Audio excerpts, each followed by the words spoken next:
কোনো সংবাদ, কারোর ব্যাপারে কোনো অভিযোগ, কারোর ব্যাপারে কোনো নেগেটিভ তথ্য পেলে সেটাকে বাজ বিচার করা ছাড়া, সেটার সত্যাসত্য যাচাই করা ছাড়া, যথাযথ উপায়ে বিশ্লেষণ করা ছাড়া সেটাকে বিশ্বাস করে বেড়ানো, প্রচার করে বেড়ানো, সেটার উপর ভিত্তি করে কোনো অবস্থান গ্রহণ করা, এটা কোরআনে কারিমে আল্লাহ তাআলা কঠোরভাবে আমাদের জন্য হারাম করে দিয়েছেন। অন্য আয়াতে আল্লাহ তাআলা বলেছেন, ওয়ালা তাকফু মা লাইসা লাকা বিহি ইলম, যে বিষয়ে তোমার সুদৃঢ় ধারণা, জ্ঞান নেই, সুস্পষ্ট প্রমাণ ভিত্তিক নলেজ, ইনফরমেশন যে বিষয়ে তোমার কাছে নেই, সে বিষয়ে তুমি কোনো অবস্থান গ্রহণ করতে যাবে না। আজ ধারণা প্রসূত অবস্থান গ্রহণ, ব্যক্তি কিংবা গোষ্ঠীর ব্যাপারে কোনো মন্তব্য, কোনো ধারণা পোষণ, কোনো অবস্থান গ্রহণ, এই বিষয়টি আজ মহামারীর আকার ধারণ করেছে। বিশেষ করে অবাধ তথ্য প্রবাহের এই যুগে, সোশ্যাল মিডিয়ার ব্যাপকতার এই যুগে আমরা অনেক বিশ্বাস করি যে বিশ্বাসগুলো ভুল, অনেক ধারণা করি যে ধারণাগুলো অবান্তর, অনেক কালোকে আমরা সাদা বলি, অনেক সাদাকে আমরা কালো বলি, যা বাস্তবে তার উল্টো। ইসলাম এমন এক জীবন বিধান, ইসলাম এমন এক সুমহান শাশ্বত লাইফস্টাইল আমাদেরকে দিয়েছে যে এখানে কোনো মানুষ কাউকে অন্যায়ভাবে আক্রমণ করা এটা তো অনেক দূরের কথা, কারোর ব্যাপারে আপনি নেগেটিভ ধারণাই নিতে পারবেন না যদি আপনার কাছে যথাযোগ্য তথ্য প্রমাণ না থাকে। আজকের পৃথিবীতে যারা মডেল হিসাবে নিজেদেরকে স্টাবলিশড করেছে, সাম্রাজ্যবাদী পৃথিবী, তাদেরও অনেক বড় অস্ত্র হলো জনগণকে, সাধারণ মানুষকে বিভ্রান্তির মধ্যে ফেলে দিয়ে ঘোলা পানিতে মাছ শিকার করা, বিভিন্ন এজেন্ডা বাস্তবায়ন করা। এই খেলা আমরা দশকের পর দশক, যুগের পর যুগ ধরে দেখে আসছি। এর মধ্যে সবচেয়ে বড় প্রপাগান্ডা, সবচেয়ে বড় মিথ্যা, যে মিথ্যা বেড়াজালে আমরা অনেককে আটকে গেছি, যে মিথ্যা আমাদের অনেককে বিভ্রান্ত করে ফেলেছে। মুসলিম তো বটেই, অনেক নিয়মিত নামাজি, নিয়মিত পর্দানসীন, নিয়মতান্ত্রিকভাবে প্র্যাকটিস করেন কোরআন এবং সুন্নাহকে, এরকম বহু মুসলমান আছেন যারা এই প্রপাগান্ডায় পা দিয়ে বিভ্রান্তির বেড়াজালে আটকে গেছে। আপনারা প্রিয় নবী সাল্লাল্লাহু আলাইহি সাল্লামের হাদিসের ভান্ডার যদি দেখেন, লক্ষ্য করবেন যে সেখানে বহু হাদিসে নবী সাল্লাল্লাহু আলাইহি সাল্লাম আমাদেরকে সতর্ক করেছেন আমরা যেন কিয়ামতের পূর্বে ফিতনা সংকুল সময়ে নিজেদেরকে ফিতনা থেকে রক্ষা করবার চেষ্টা করি। কিয়ামতের পূর্বে পৃথিবীবাসীর উপর ফিতনা পতিত হবে কাওয়াকাইল মতর, বৃষ্টি পতিত হওয়ার মতো। বৃষ্টির ফোঁটা যেরকম একটার পর একটা টপ টপ করে অনবরত ধারাবাহিকভাবে পড়তেই থাকে, ফিতনা এরকম গোটা পৃথিবীকে ছেয়ে যাবে, একটার পর একটা ফিতনা পতিত হবে। ফিতনা জিনিসটা কি? ফিতনা মানে হলো বিভ্রান্তি, ফিতনা মানে হলো ধোঁয়াশা। যেটাকে আপনি সাদা মনে করছেন ওটা আসলে কালো, এটাই ফিতনা। যেটাকে আপনি অন্ধকার মনে করছেন সেটা আসলে আলো, এটাই হলো ফিতনা। আপনি যেটাকে মনে করছেন আলো বিতরণ করছে, আসলে সে অন্ধকার বিস্তার করছে। আপনি সেটাকে আলো মনে করে ওইটার সঙ্গ দিচ্ছেন, সেটা প্রতিষ্ঠার জন্য জীবন বাজি রাখছেন, আদত দিন শেষে দেখলেন সেটা আসলে পুরোটাই কালো, ওইটা কোনো আলো নয়। এই জাতীয় বিভ্রান্তি এখন আমাদের প্রত্যেকটা মানুষকে, আমাদের গোটা সমাজকে নানাভাবে ছেয়ে গেছে। যে সাম্রাজ্যবাদী এই পৃথিবী, তাদের সবচেয়ে বড় মিথ্যা যেটা তারা স্টাবলিশড করতে পেরেছে দুর্ভাগ্যজনকভাবে, সেটি হলো ইসলাম এবং মুসলমানদের সাথে জঙ্গি তকমাকে লাগিয়ে দেওয়া। গত এক শতাব্দীতে গোটা পৃথিবীতে পৃথিবীর পরাশক্তিগুলোর অর্থায়নে প্রতিষ্ঠিত সবচেয়ে বড় মিথ্যা এটা, যে মুসলমানদেরকে সন্ত্রাস এবং জঙ্গিবাদের তকমা দিয়ে তাদেরকে কোণঠাসা করে রাখা। আপনি যদি উন্নত দেশগুলো ট্রাভেল করে থাকেন, নিশ্চয় আপনার ধারণা থাকার কথা যে শুধুমাত্র মুসলিম পরিচয়ের কারণে আপনাকে বহু হেনস্থার শিকার হতে হবে।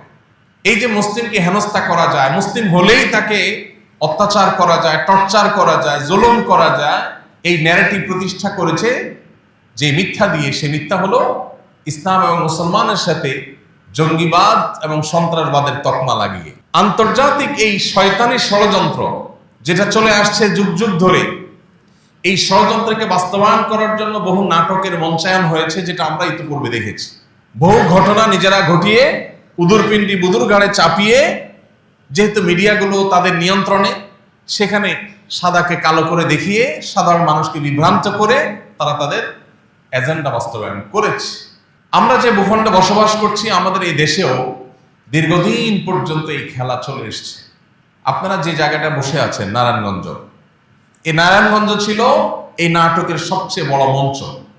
টেলিভিশনে লাইভ প্রদর্শন হচ্ছে, জঙ্গি বিরোধী অভিযান চলছে, একটা বাড়ি ঘেরাও করে আছে র্যাবের লোকজন এবং টান টান উত্তেজনা, অস্ত্র তাক করে আছে, ভিতরে ধ্বংসাত্মক অস্ত্র নিয়ে জঙ্গিরা অবস্থান করছে। আমরা জনগণ হাতাটাতা গোছায় টিভির সামনে বসছি দেখার জন্য, হায় হায় কি সর্বনাশ, হুজুররা দেশটাকে শেষ করে ফেললো।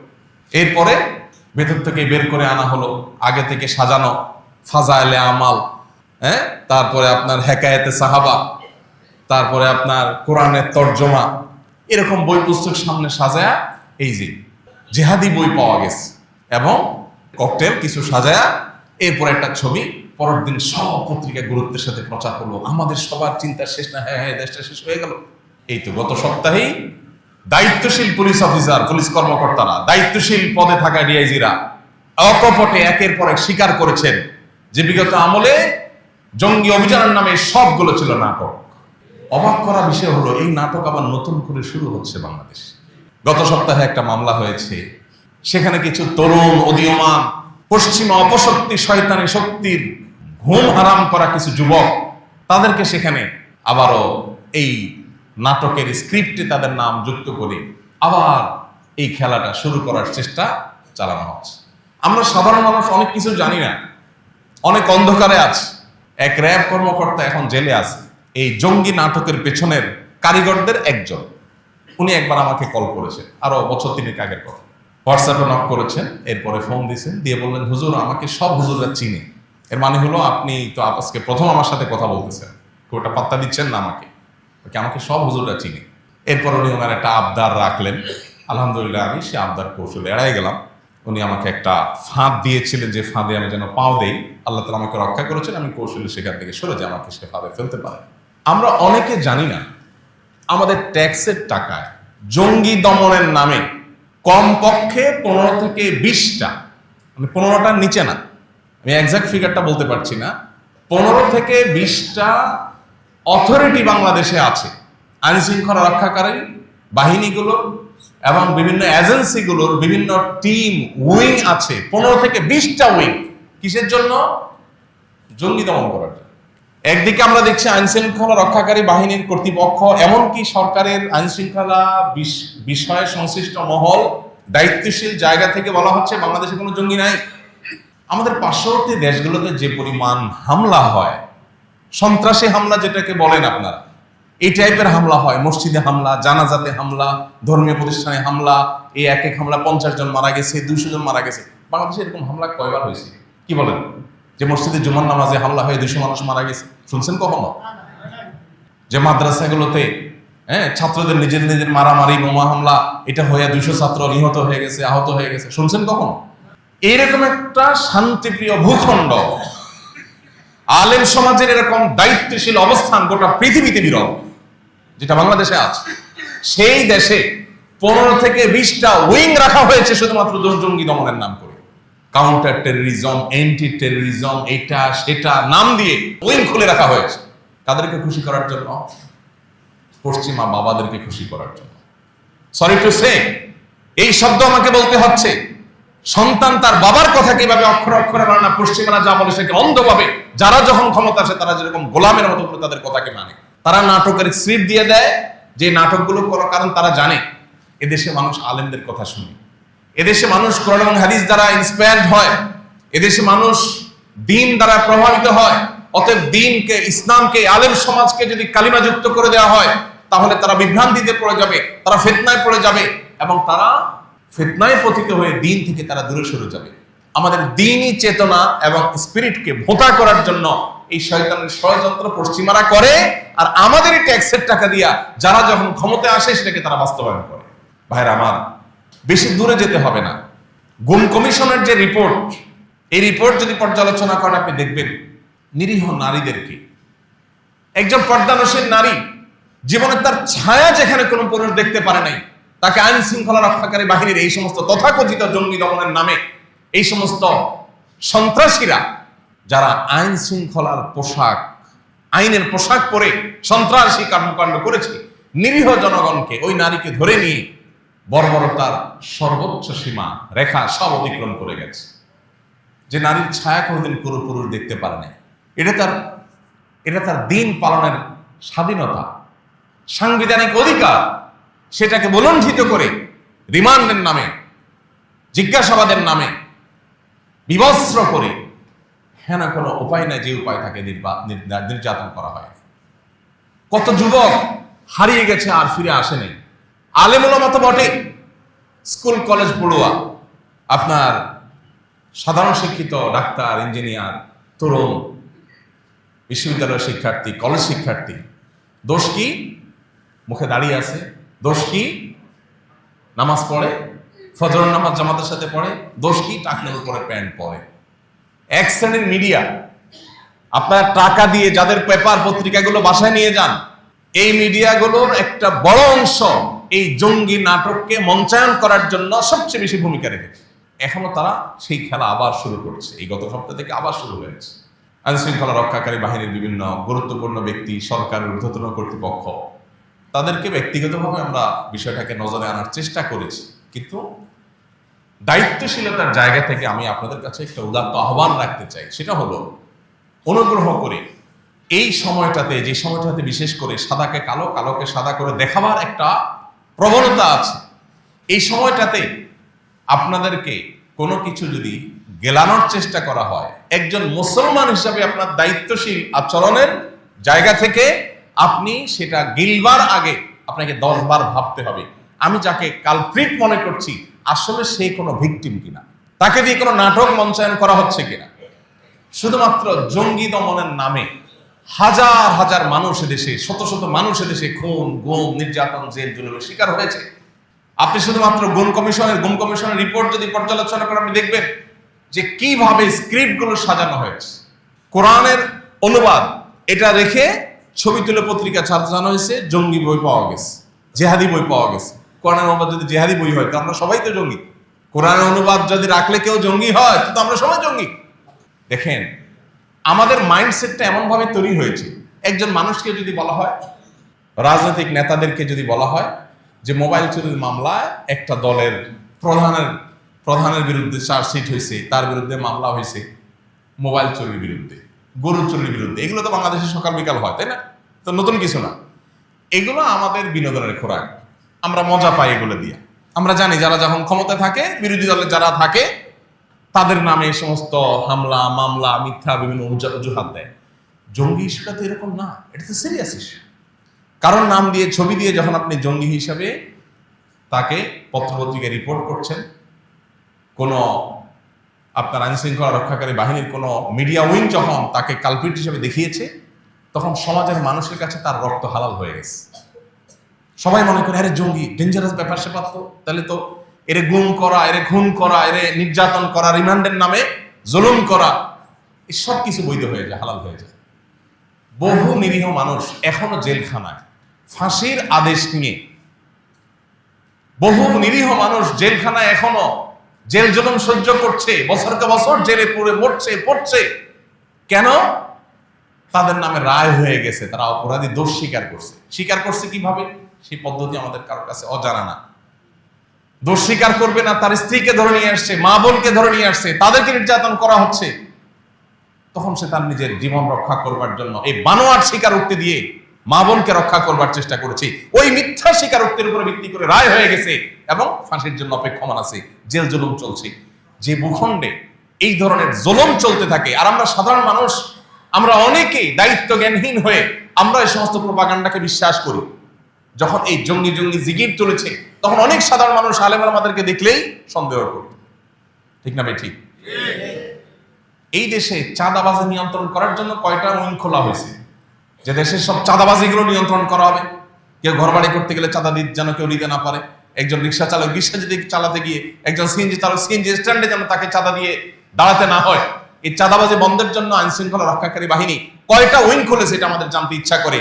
জঙ্গিবাদ, তথাকথিত জঙ্গিবাদের নামে এই নাটকের স্ক্রিপ্ট বাস্তবায়ন করবার জন্য যদি 15-20টা উইং খুলে থাকে, ডিপার্টমেন্ট খুলে থাকে, প্রত্যেকটা আইন শৃঙ্খলা রক্ষাকারী বাহিনী আলাদা আলাদা ডিপার্টমেন্ট খুলে থাকে, তাহলে এই দেশে সন্ত্রাস, চাঁদাবাজ এদেরকে নিয়ন্ত্রণ করবার জন্য কয়টা আইন খোলা হয়েছে? প্রিয় ভাইরা আমার, সময় এসেছে আমাদের সচেতন হওয়ার, সতর্ক হওয়ার। এই নাটক যেন নতুন করে আর কেউ মঞ্চায়ন করতে না পারে। প্রিয় ভাইরা আমার, জিহাদ ইসলামের একটা মহান ফরজ বিধান। জিহাদ ইসলামের একটা মহান ফরজ বিধান। এই জিহাদ এটাকে আমরা ভুলে গেছি। অনেক ফরজ নিয়ে আলোচনা হয়, এই ফরজ নিয়ে আলোচনা হয় না। জিহাদ মানে ঠুস ঠাস কাউকে মেরে দেওয়া নয়। জিহাদ মানে নিরীহ মানুষের উপরে বোমা হামলা করা নয়, যেটা পশ্চিমারা করছে। প্রকৃত জঙ্গিবাদে তো তারাই লিপ্ত। আপনি মুসলমান, জিহাদ শব্দ শুনলে আপনি কাচুমুচু করেন, আপনি চিন্তা করেন হ্যাঁ হ্যাঁ হুজুর কি বলে এগুলো। ভাই, কোরআনে জিহাদের অসংখ্য আয়াত আছে, তাহলে কি আপনাকে ইসলাম থেকে ছেড়ে ছেড়ে চলে যেতে হবে? যদি আপনি জিহাদের পরে আপনার বিতশ্রদ্ধ ভাব থাকে, ঈমান নিয়ে টানাটানি হবে। জিহাদ মহান ফরজ বিধান, তবে জিহাদ ছেলে খেলা নয়। জিহাদ আর সন্ত্রাস এক জিনিস না। জিহাদের কথা বললে যদি কাউকে সন্ত্রাসী বলা হয়, এটা হলো পশ্চিমাদের সবচেয়ে বড় অস্ত্র। ওরা জানে মুসলমানদের জিহাদি চেতনার কাছে ওরা কোনোদিন দাঁড়াতে পারবে না। ওরা জানে মুসলমান যদি কোরআনের নির্দেশ দ্বারা উজ্জীবিত হয়, এই মুসলমানকে দমাবার মতো কোনো টেকনোলজি ওরা আবিষ্কার করতে পারবে না। এই জন্য তারা আমাদের ওই চেতনাকে ভোতা করে দেওয়ার জন্য জিহাদ, জিহাদি চেতনা, এটাকে কালাট করার জন্য তারা নানাবিধ ষড়যন্ত্র এবং ষড়যন্ত্রের জাল তারা এঁটেছে। তারা বহু সন্ত্রাসী গোষ্ঠী তৈরি করেছে। তাদের কর্মকাণ্ড এটাকে ইসলামের কর্মকাণ্ড হিসেবে দেখিয়ে মুসলমানদেরকে বিভ্রান্তির মধ্যে ফেলে দিচ্ছে। হ্যাঁ হ্যাঁ, ইসলামের নামে কি হচ্ছে এসব? মনে রাখবেন, ন্যূনতম কোরআন হাদিসের ধারণা যদি কারোর মধ্যে থাকে, প্রাথমিক লেয়ারের যদি মুসলমানও কেউ হয়, সে কোনোদিন সন্ত্রাসী হতে পারে না, অসম্ভব। ইসলামের নামে যদি কোনো শয়তানি কাজ হয়ে থাকে, তাহলে নিশ্চিত বুঝে নেবেন এখানে ইহুদিদের কোনো ষড়যন্ত্র আছে। ওরাই এই নাটককে মঞ্চায়ন করছে আমাদেরকে বিভ্রান্তিতে ফেলার জন্য। ওই যে বলছি কিয়ামতের আগে ফিতনা পতিত হবে, সেই ফিতনাগুলোর মধ্যে থেকে একটা। আমরা এখানে যারা আছি, বিগত আমলে যখন জঙ্গি নাটক মঞ্চায়ন করা হয়েছে, কয়জন বুকে হাত দিয়ে বলতে পারবেন আমি 100% বুঝতে পেরেছি এটা নাটক, এই মানুষগুলো ভিকটিম, এদেরকে দোষী সাব্যস্ত করা হচ্ছে, এদের কোনো দোষ নাই? কয়জন মানুষ বলতে পারবেন? বরং বেশিরভাগ মানুষ নিজেরাই ধোঁয়াশার মধ্যে পড়ে গেছেন, চিন্তার মধ্যে পড়ে গেছেন। হাই হাই, হলোটা কি? স্কুল কলেজের ছেলে ফেলে নষ্ট হয়ে যাচ্ছে, আর ধার্মিক ছেলে ফেলে মানেই হলো যে মনে হয় বোমা নিয়ে ঘুরে। ভাইরা আমার, এই দেশে রাজনীতির নামে শিক্ষা প্রতিষ্ঠানগুলোর ক্যাম্পাসে অস্ত্রের মহড়া, এটি সকাল বিকালের নিত্য নৈমিত্তিক চিত্র, তাই না? লাশের পরে লাশ পড়া, প্রতিনিয়ত আপনার একের পরে খুন হওয়া, এগুলো তো আমাদের শিক্ষা প্রতিষ্ঠানগুলোর, কলেজ বিশ্ববিদ্যালয়গুলোর নিত্য নৈমিত্তিক চিত্র। এগুলো যারা করে, আপনি শুনবেন না তাদেরকে কখনো জঙ্গি হিসাবে কেউ তকমা দেয়। শুনেছেন কখনো? বিগত 5ই আগস্টের আগে মোবাইলে SMS পাঠানো হয়েছে যে চতুর্দিকে জঙ্গি হামলা হচ্ছে, সবাই ঘরে থাকেন, সতর্ক অবস্থানে থাকেন। কারফিউ বাস্তবায়নের জন্য জনগণের ন্যায্য অধিকার আদায়ের আন্দোলনকে কি বলা হয়েছে? জঙ্গি হামলা। এখান থেকে বোঝা যায় যে মূলত জঙ্গি এই শব্দটা, এটা হলো সকল প্রকার সত্যকে লুকাবার জন্য, সাধারণ মানুষের চোখে ধুলে দেওয়ার জন্য। আমরা অনেকেই এখনো বিশ্বাস করি যে জঙ্গি মানে হলো ডেঞ্জারাস অপরাধী। আরে ভাই, প্রকৃত অর্থে যদি কেউ সন্ত্রাসী হয়, সেটা তো আসলেই সত্যিকারই বড় অপরাধী। কিন্তু আপনি যেটাকে জঙ্গি হিসাবে দেখছেন, জানছেন, সে জঙ্গি, সে সন্ত্রাসী, এটা কোনো প্রমাণ হয়েছে? দেখুন, কারোর কাছে ওই যে তথাকথিত জেহাদি বই পাওয়া গেছে, এই ছবি দিয়া যখন পত্রপত্রিকায় গেছে, তখন আমরা সাধারণ মানুষই সময় ধরে নিয়েছি, হ্যাঁ লোকটা কত খারাপ। একবার চিন্তা করি না এই বইয়ে কি আছে, এই বইয়ে কি আছে যেটা দেখিয়ে তাকে খারাপ বলা হচ্ছে। তবলিগি নেশাবের বই দিয়া জেহাদি বই নাম দিয়া ছাপাই দেওয়া হয়েছে। ভাইরা আমার, এই যে 15 থেকে 20টা ডিপার্টমেন্ট, হাজার হাজার ফোর্স, শত শত ফোর্স এখানে কাজ করছে, পশ্চিমারা সেখানে কোটি কোটি টাকার ফান্ডিং করে, তহবিল দেয়। এই টাকাকে হালাল করার দরকার হয়। ধরেন 20টা যদি জঙ্গি দমন ডিপার্টমেন্ট থাকে, বিভিন্ন প্রতিষ্ঠানদের, ডিএমপির আলাদা উইং, র্যাবের আলাদা উইং, NSAর আলাদা উইং, ডিজিএফআই এর আলাদা উইং, পুলিশের অনেকগুলো উইং। এইভাবে যদি সবার আলাদা আলাদা জঙ্গি দমন নিয়ে অনেকগুলো উইং থাকে, বাংলাদেশের টোটাল জঙ্গির সংখ্যা কত? সরকার বা এই সংশ্লিষ্ট মহলের উচিত সেটা প্রকাশ করা। দাবি করার সময় বলে না বাংলাদেশে কোনো জঙ্গি নাই, জঙ্গিবাদ নাই, কিন্তু উইং খুলে রাখছেন আপনি 15 থেকে 20টা। জনগণের ট্যাক্সের টাকায় অপচয় কেন? এদেশে কি আইন শৃঙ্খলা রক্ষাকারী বাহিনীর আর কাজ নাই? শুধু জঙ্গি দমনের জন্য এতগুলো উইং খুলে বসছেন। এই উইংগুলো চলে কোত্থেকে? বিদেশে যখন ফান্ড দেয়, তহবিল দেয় পশ্চিমারা, শত শত কোটি টাকা দেয়, ওই টাকা হালাল করার জন্য ওর তো কোনো কাজ নাই। কারণ আসলে তো আদতে জঙ্গি নামের এই নাটক ছাড়া তো বাস্তব কিছু নাই। সে এটাকে বাস্তবায়ন করার জন্য হুদাই নিরীহ কোনো এক মানুষকে পেয়া তাকে ধরছে। আপনারা হলে আর্টিজান হামলার সময় দেখেছেন এদেশের প্রথম সারির তথাকথিত মিডিয়ান নামে এই সন্ত্রাসবাদীদের সবচেয়ে বড় অস্ত্রগুলো তারা কিভাবে নিরীহ মানুষকে দোষী সাব্যস্ত করেছে। যে ওখানে হামলাকারীদের একজন তার সোশ্যাল মিডিয়াতে দেখা গেছে সে ডক্টর জাকির নায়েকের পেজে লাইক দিয়েছে, বাস এই অপরাধে পৃষ্ঠবি বন্ধ। এই গত সপ্তাহের যে মামলা হয়েছে, ওই মামলার যদি মানে স্ক্রিপ্ট শুনেন আপনি তাজ্জব বলে যাবেন যে এখনো দেশে এগুলো চলতেছে, নতুন বাংলাদেশে এগুলো চলছে। একজনকে ধরছে, তার মোবাইলে পাওয়া গেছে সে কোন পাবলিক প্রোগ্রামে 3-4 জন বক্তার ছবি তুলছে। এই বক্তার ছবি তুলছে, তাহলে এবার বক্তাদেরকে নামে মামলা আসামি দিয়ে দিতে হবে। এখন আমি এখানে বক্তব্য দিচ্ছি, কত মানুষ ছবি তুলছে। এখন আপনি কোন একটা আসলে আপনি দোষী কিনা সেটা তো আল্লাহ ভালো জানে, ধরলাম তর্কের খাতিরে যে আপনি দোষী, আহমদুল্লাহ ছবি তুলছেন, তাহলে এই বেটারাও মামলার নামে দিয়ে দেবে। আইন শৃঙ্খলা রক্ষাকারী বাহিনীর ভাইয়েরা তারা হাসির পাত্র হওয়া থেকে তারা সিরিয়াস কবে হবেন আমি জানি না। তাদের মধ্যে ন্যূনতম, বিশেষ করে যারা এই কর্মকাণ্ডগুলো করে, তাদের মধ্যে ন্যূনতম লজ্জা, শরম, দায়িত্বশীলতার কোনো জায়গা তাদের আছে কিনা আমি জানি না। আপনারা দেখেছেন আরেকজন বক্তাকে গত আমলে গ্রেপ্তার করে সম্ভবত 2-2.5 বছর জেলে রাখা হয়েছে। কি অপরাধ? যে একটা ছেলে উত্তরবঙ্গ না কোন জায়গা থেকে ধান কাটার কাইচি নিয়ে ঢাকায় আসছে সংসদ ভবন ভাঙবে সেজন্য। ধান কাটার কাইচি নিয়ে আসছে সংসদ ভবন ভাঙবে সেজন্য, এবং তার মোবাইলে পাওয়া গেছে ওই বক্তার ছবি। তাহলে বক্তারা বের হবে। মগের মুল্লুকের গল্প আমরা অনেক শুনেছি, কিন্তু মগের মুল্লুকের বাস্তব রূপ আমরা দেখি নেই।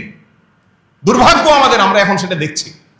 প্রিয় ভাইরা আমার, এই কথাগুলো আপনাদের সাথে বলার উদ্দেশ্য হলো, আপনি আমি যদি সচেতন না হই তাহলে এইভাবে একের পর এক নাটক করে করে দেশটাকে গোল্লায় নিয়ে যাওয়া হবে। আমাদের লজ্জা হয়, আমাদের পরে স্বাধীনতা অর্জন করে যে সমস্ত দেশগুলো এখন এমন উচ্চতায় চলে গেছে, ওইসব দেশগুলোতে গেলে নিজের দেশের দিকে তাকালে অসহায় মনে হয় যে আমরা কোথায় দাঁড়িয়ে আছি, ওরা কোথায় চলে গেছে। আর আমাদের জনগণের ট্যাক্সের টাকা দিয়ে দেশে উন্নয়ন না করে এই সমস্ত নাটক করা হয় বসে বসে।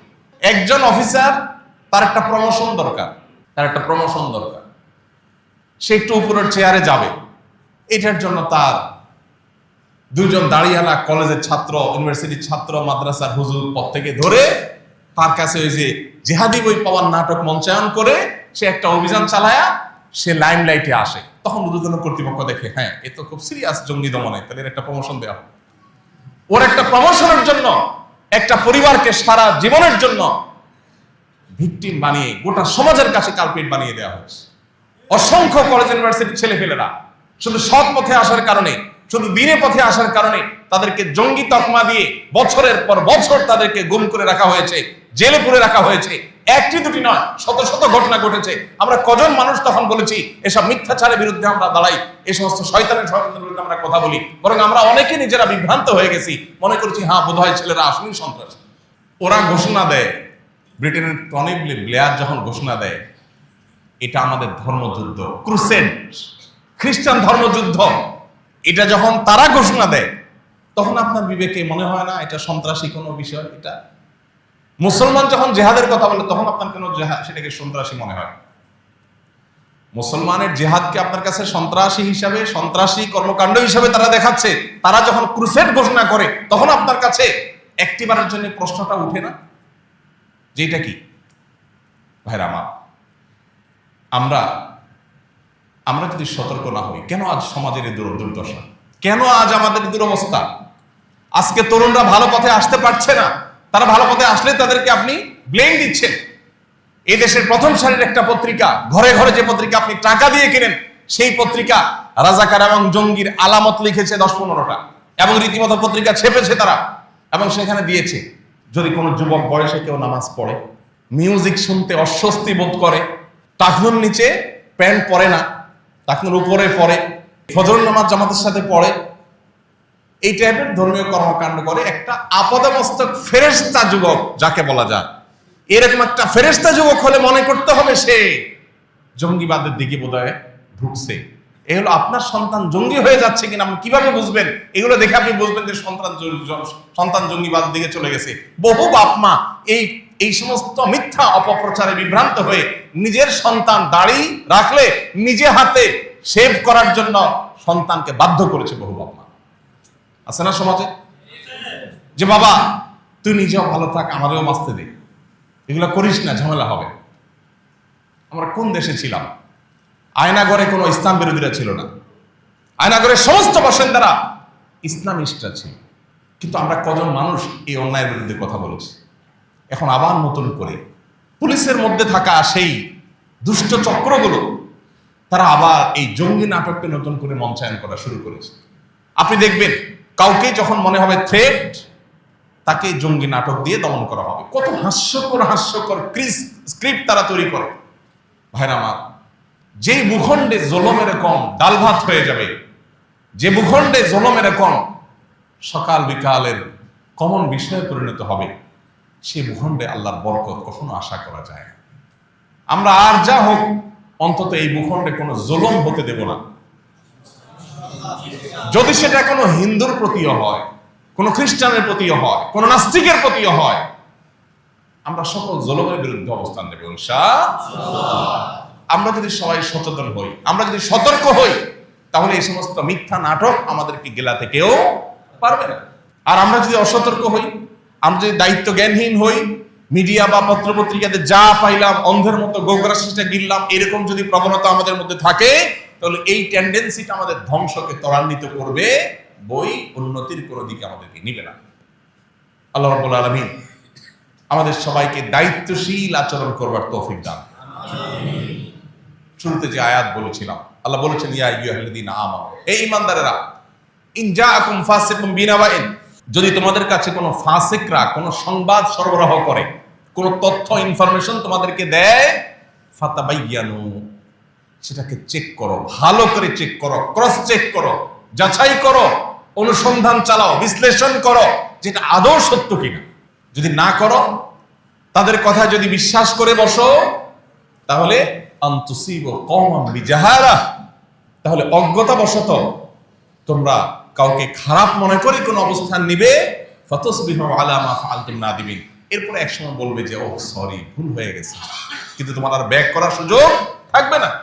আল্লাহ অন্য আয়াতে বলেছেন ওয়ালা তাখফু মা লাইসা লাকা বিহি ইলম, যে বিষয়ে তোমার সুদৃঢ় জ্ঞান নেই, প্রমাণ নির্ভর তথ্য ইনফরমেশন তোমার কাছে নেই, তুমি নিশ্চিত নও, সে বিষয়ে কোনো অবস্থান গ্রহণ করতে পারবে না। একজন মানুষের বিরুদ্ধে অভিযোগ উঠেছে, আর আমি অমনেই তারে খারাপ মনে করে বলা শুরু করে দিলাম, প্রচার শুরু করে দিলাম। বিশেষ করে এই যে জঙ্গিবাদের ইস্যুগুলো, পশ্চিমারা এই ন্যারেটিভকে এমন শক্তিশালীভাবে প্রতিষ্ঠিত করেছে, দেখুন যে এই সমাজে ঘুষ, চাঁদাবাজি, সন্ত্রাস, এই জিনিসগুলো নিত্য নৈমিত্তিক ব্যাপার। এই জিনিসগুলোর কারণে গোটা দেশ আজ পিছিয়ে আছে, আমরা ভয়ঙ্কর একটা জায়গায় অবস্থান করছি। অথচ এগুলোর ব্যাপারে আমাদের মনের মধ্যে এতটা ক্ষোভ, এতটা ঘৃণা নেই, যতটা ক্ষোভ, যতটা ঘৃণা আছে কোন বিষয়ে? তথাকথিত জঙ্গিবাদের বিষয়। ভাইরা আমার, আমরা কেউ ভুল না বুঝি, ইসলামের নামে, জেহাদের নামে কেউ কোন নিরীহ মানুষের উপরে হামলা করলো আর সেটাকে জেহাদ বলে চালাই দিল, আমরা মুসলমানরা এতটা আনাড়ি হওয়ার কোনো সুযোগ নাই।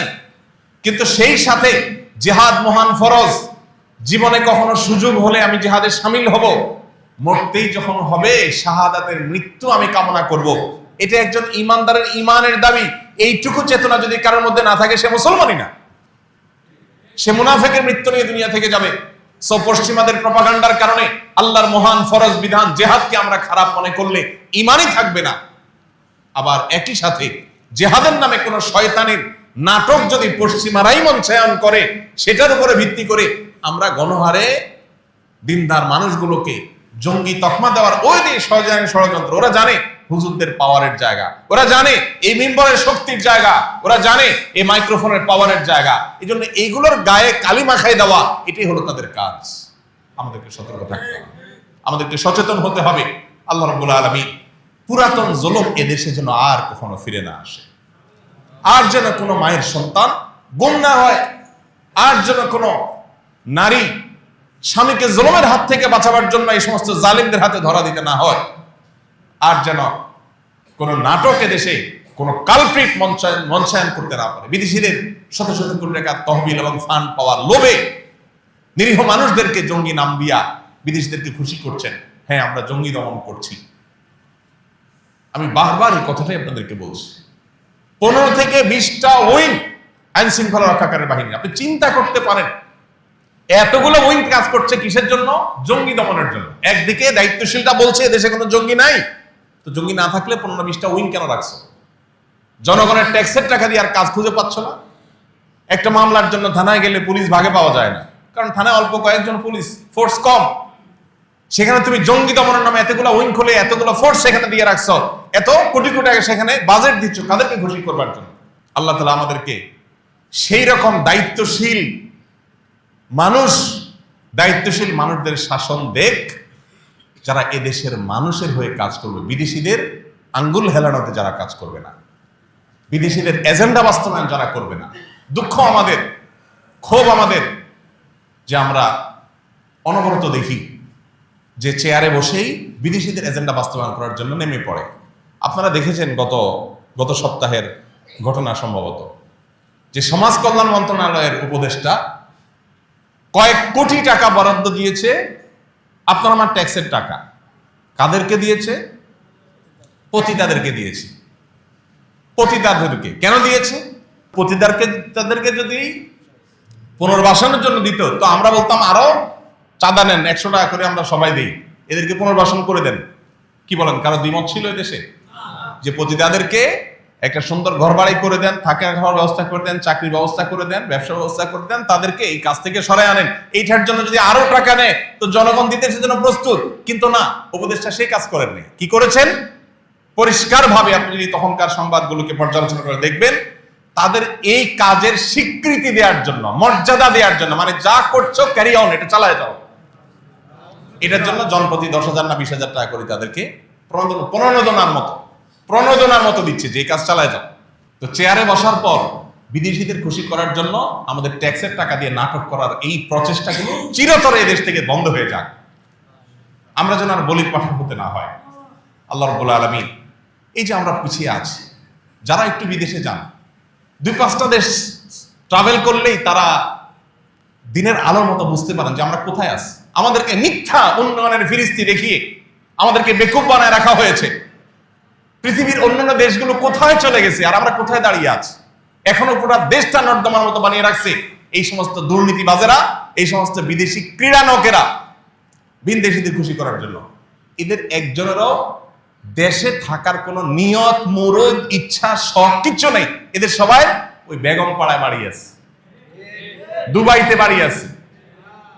আমরা জনগণ, আমরা বলি পাঠা। ওরা আমাদের দেশপ্রেম শিখায়। হুজুরদের দেশপ্রেম নাই, বেটারা জঙ্গি। আমি অনেক দেশপ্রেমী, আমি দেশ থেকে টাকা পয়সা নিয়ে বেগম পাড়া বাড়ি করছি, যেখান থেকে লুটপাট করে শেষ হয়ে জনগণের ফালাই দিয়ে আবার আমি চলে যাবো আমার জায়গা মতো। আল্লাহ আমাদের চোখগুলো যেন খুলে যায় সেই তৌফিক দান করুন। আমরা যেন প্রকৃত বন্ধু এবং শত্রু চিনতে পারি। সরকারের ঊর্ধ্বতন নীতি নির্ধারণী পর্যায়ের একটা বৈঠকে অনেক আগে একবার আমরা কয়েকজন একটা বিষয় নিয়ে বসছিলাম। তো প্রসঙ্গত আমরা বলছিলাম তাদেরকে, দেখেন, এক দল লুটপাট করার পর ওদেরকে পার্শ্ববর্তী দেশ জায়গা দিবে, আপনি আবার আকাম করার পর আপনাকে হয়তো আমেরিকা জায়গা দিবে। আমাদেরকে মানে হুজুরদেরকে এই পৃথিবীতে কোনো দেশ জায়গা দিবে না, খোদ সৌদি আরবে দিবে না। অতএব এই মাটিতেই আমাদের থাকতে হবে, মাইন্ড ইট, এটা মাথায় রাখেন। আমাকে লড়াই করে এই মাটিতেই টিকতে হবে। আপনি সুযোগ পাইলে চলে যাবেন ওদিকে, কিন্তু আমি যাব না, আমার যাওয়ার জায়গাই নেই, আমাকে কেউ নেবে না। সো আমাকে লড়াই করে টিকতে হবে। আলেম ওলামাদেরকে দেশপ্রেম শিখাতে আসবেন না, আলেম ওলামাদেরকে দেশের প্রতি ভালোবাসা শিখাতে আসবেন না। আপনাদের সবার বেগমপাড়া বাড়ি আছে আমরা জানি, আমাদের জীবনও এখানে, মরণও এখানে। আল্লাহ রাব্বুল আলামিন এসব শয়তানি বিষয়গুলোর ব্যাপারে আমাদেরকে সচেতন হওয়ার তৌফিক দান করুন, দায়িত্বশীল হওয়ার তৌফিক দান করুন, এবং সকল শয়তানি ষড়যন্ত্র থেকে আল্লাহ তাআলা আমাদের প্রিয় মাতৃভূমিটাকে হেফাজত করুন। আপনারা জানেন ভৌগোলিকভাবে এত গুরুত্বপূর্ণ একটা অবস্থান আমাদের, পৃথিবীর বড় বড় পরাশক্তিগুলোর বাংলাদেশের মাটিটা দরকার। তো ডাইরেক্ট তো আর মাটি দখল করার সিস্টেম নেই, দালালদের মাধ্যমে তারা এখানে ঢুকে। আপনারা দেখবেন আমাদের সংবিধান কি হবে, আইন কি হবে, এইসব বিষয়গুলোর যারা নীতি নির্ধারকের ভূমিকায় অবতীর্ণ হয়, এই মানুষগুলোর সাথে দেশের মাটি, শেকড়, গণমানুষের কোনো সম্পর্ক নাই। এরাই সকাল বিকাল দেখবেন টিভিতে, টক শোতে, বিভিন্ন সেমিনারে, সিম্পোজিয়ামে, গোল টেবিল বৈঠকে তারা ঠিক করে দেয়, বলে দেয় এই দেশ কিভাবে চলবে, দেশে আইন কিভাবে হবে। এগুলো সবগুলো হলো ওই যে বিদেশি যাদের এই ভূখণ্ডটা দরকার, তাদের দালাল। তাদের কি দালাল? এই দালাল কারা আর প্রকৃত দেশপ্রেমিক কারা, এই জিনিসটা আমাদেরকে পার্থক্য করতে জানতে হবে। আল্লাহ আমাদের সেই তৌফিক দান।